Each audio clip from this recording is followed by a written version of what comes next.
Aba, eto na ha.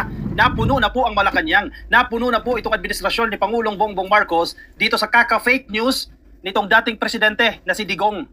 Aba, kala mo hindi ka papatulan ha. Panay manufacture ng fake news, panay manufacture ng hate speech. Akala niya siguro hindi siya makakatikim. Ayan, binirada na siya ka-coffee. Si Lucas Bersamin wala nang patumpik-tumpik pa. Direktahan na ito ka-coffee. At tinawag siyang one-man fake news manufactory. Kaya siguro yung ibang mga DDS nahahawa na. Kasi yung amo nila, itong si Digong, panay manufacture ng fake news. Kaya syempre tutularan siya kasi nga, syempre ikaw DDS, si Tatay Digong nga panay gawa nga ng fake news kami din, gagaya kami. Ayan na, lahat na sila. Nagkahawa-hawa na sila, mga DDS, fake news na ng fake news. O pare-parehas na yan, mga nasa Maisog, sila Vic Rodriguez, sila Ungabi yan, pare-parehas na yan sila. Oh, headline ka coffee. Yan, good morning, good morning. Ito talaga yung mga bati ngayon na headline kasi kahapon ito, hindi na natin na-i-vlog ito Palas calls Rodi Duterte one-man fake news factory. Masakit yan ha? Masakit yan para sa dating presidente na tawagin kang manufacturer ng fake news. Di ba? Yan ang nilalabanan ng gobyerno Yung fake news tapos ikaw, dati kang presidente, magmamanufacture ka ng fake news. Insulto sa'yo yan. Dahil dati kang presidente, nauuwi ka lang pala sa fake news. Actually hindi simple. Sa fake news ka pala nag-i-engage. Ano yan? Bakit? Kailangan makakuha ng suporta? Bagsak? Sa rating? Yung recent survey nga lang Di ba? Ilang percent ang nakuha niya? 18% lang mga pro Duterte. Si PBBM 36%. Oh. Kaya hiyang-hiya itong mga to. Gagawa na lang ng fake news, mag-i-engage sila sa fake news. Ayan 36% si PBBM. Itong si Digong naman 18%. O mga pro Duterte, 18%. Ay nako.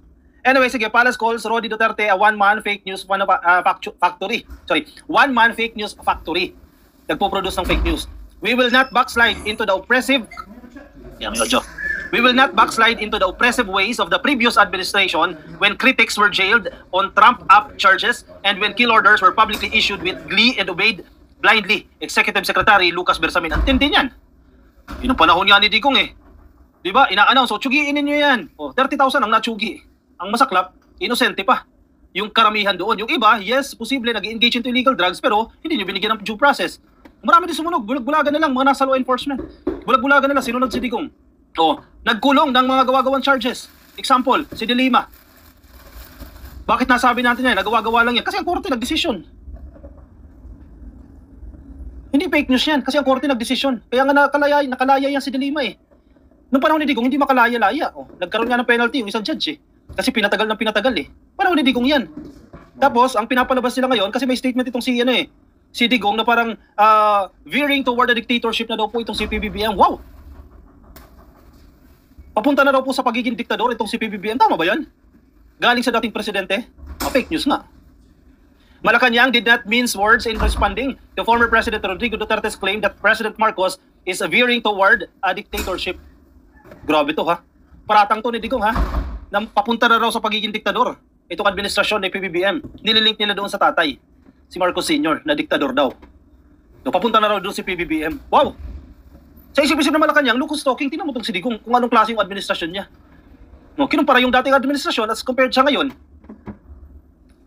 Noon sige, tsugiin ninyo. Mga susunod.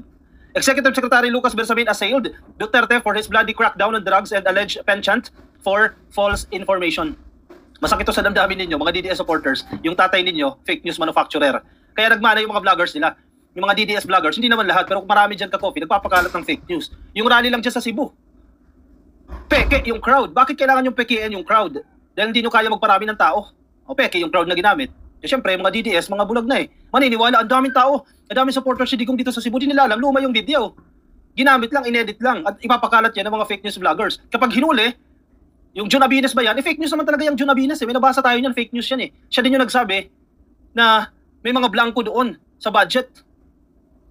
Asan yung blanco? Kaya napag-inita ni ni General Torre, binabo niya si General Torre naglabas ng picture na naka-confine sa ospital, tapos nung hinuli na, umiyak.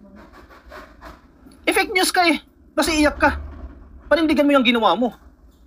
Isisigaw ngayon ang gobyerno, ginigipit ang mga tao. Yung mga ing-ing naman sasabihin, ginigipit ang freedom of expression, freedom of the press. Fake news ka Alam nga, manayaan ka lang. May limitasyon yan. Grabe itong mga DDS ito. We will not backslide into the oppressive ways of the previous administration when critics were jailed on Trump-up charges and when kill orders were publicly issued with glee and obeyed blindly.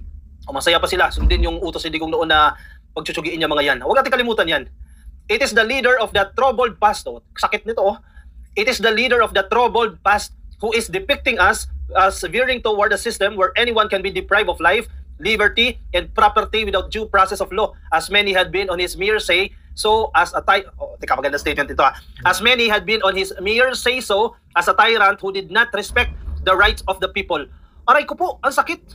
Kumbaga, look who's talking. Pinagbibintangan mo itong administrasyon na papunta na sa pagiging diktador, samantalang ikaw, noong panahon mo, ang description ni Lucas Bersamin dito ay troubled past, masalimuot na nakaraan, tsumugi ng kung ilang 30,000 yan, kasama mo na si Bato dyan, tapos wala labas napapunta na sa dictatorship itong administrasyon na ito. Kung saan, hindi pinapahalagahan ang buhay, ang kalayaan at ang mga ari-arian natin na hindi nabibigyan ng due process at kakamkami ng kung sino man. Papunta ba tayo doon? Napansin nyo ba papunta tayo doon? Hindi ko naman nakikita na papunta tayo doon. Fake news niya lang yan, kagagawa niya lang yan. Bersamin dismissed Duterte's claim as a mere tall tale.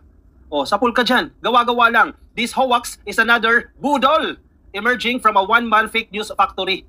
Sabi ni ni Lucas Bersamin. In fairness kay Lucas Bersamin ang tapang niya dito wala na itong sinisino si Lucas Bersamin kasi napupuno na ito mga gawa-gawa ng mga imposible namang mangyari. O budol, tinawag ka talagang budol, hoax ka mula sa isang one-man fake news manufacturing factory, nagmamanufacture ng fake news. O sapul na sapul kayo dyan, aray, masakit ba? At a rally in Mandawi City last Saturday, February 22, Duterte, whose family has had a falling out with the Marcoses over several issues, predicted that the president would not step down in 2028 and would impose martial law like his father and namesake Ferdinand Marcos. O, hibang na naman kayo. O, gumawa na naman kayo ng mga prediction ninyo. Ano kayo?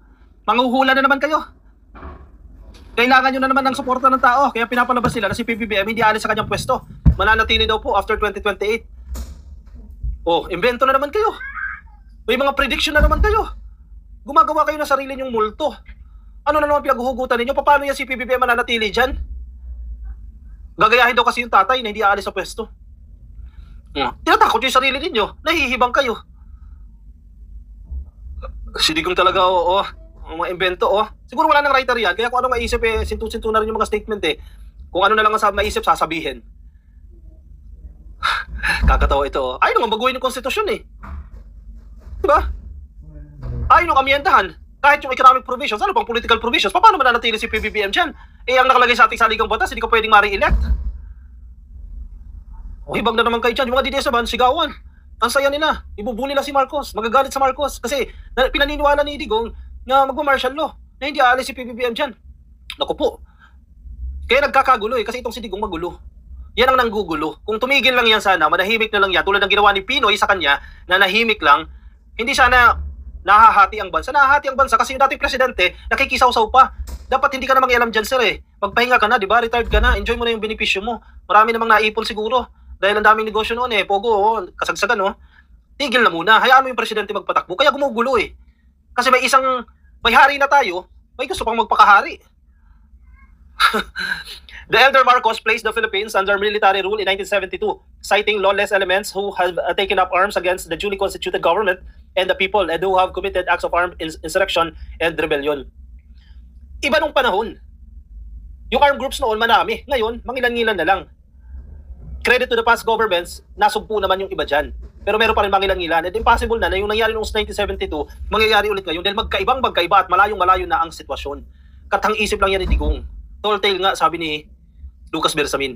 The late president was ousted through the military-backed 1986 EDSA revolt, which forced him and his family to live in exile in Hawaii. Bersamin assured the public that the Marcos administration would stay the course in upholding the Constitution and in adhering to the rule of law and in respecting the rights of the people. Malayong-malayo doon sa ginagawa ng previous administration. Sa ginawa ni Digong, nirespeto mo ba yung human rights ng 30,000 dyan? Suspect pa lang, chinugi, nanlaban, pwede ba yun? Walang respeto doon. In an interview with Australia's ABC News in March 2024, Marcos said he has no impulses to authoritarianism and he has never been tempted to impose it on the Philippines. O sapul. Sapul na naman itong mga to. We have a good system going. I think we have learned to. We have a constitution that we have gone by for the last 36 years now. We are hoping to make some changes to it, but no, I have not felt any tug or temptation to make it more authoritarian system, sabi ng presidente. O si PBBM na mismo nagsabi niyan, hindi kami pupunta dyan. Hindi kami babalik dyan. Kasi natuto kami dyan. And isa pa, malayo na ang Pilipinas noong 1972. Ibang-iba na ito ngayon. Kaya yung ipapakalat ni Digong, na babalik tayo, magkakaroon ng martial law na naman, magiging diktador itong gobyerno na ito, fake news yan. Huwag niyong paniwalaan yan. Gumagawa lang ng kwento yan kasi hindi na relevant. Gumagawa ng kwento para pag-usapan. Kasi wala silang masabing iba. Wala silang bintang. Wala silang maibintang sa administrasyon kundi pa ulit-ulit lang na bangag. Yan lang sabihin nila bangag. Kasi mismo si Digong na, may mga statement siya. Sabi niya, hindi naman masamang tao yan si PBBM. Siya mismo nagsabi, hindi masamang tao si PBBM. Sa kanya mismo galing yan. Tapos ngayon, ito na naman, papunta na naman sa dictatorship, invento na naman, gawa-gawa na naman ng mga kwento. Si lolo mo, nako, manahimik na lang sana. Welcome to Team Sam TV, your channel for the latest news updates. Here, we break down the biggest stories from around the globe, covering everything from breaking news to politics. Whether you want to stay informed or just catch up on what's happening, we've got you covered. So, don't forget to subscribe and hit that notification bell so you never miss out on the latest news. Join the Team Sam TV family, and let's explore the world together, one update at a time.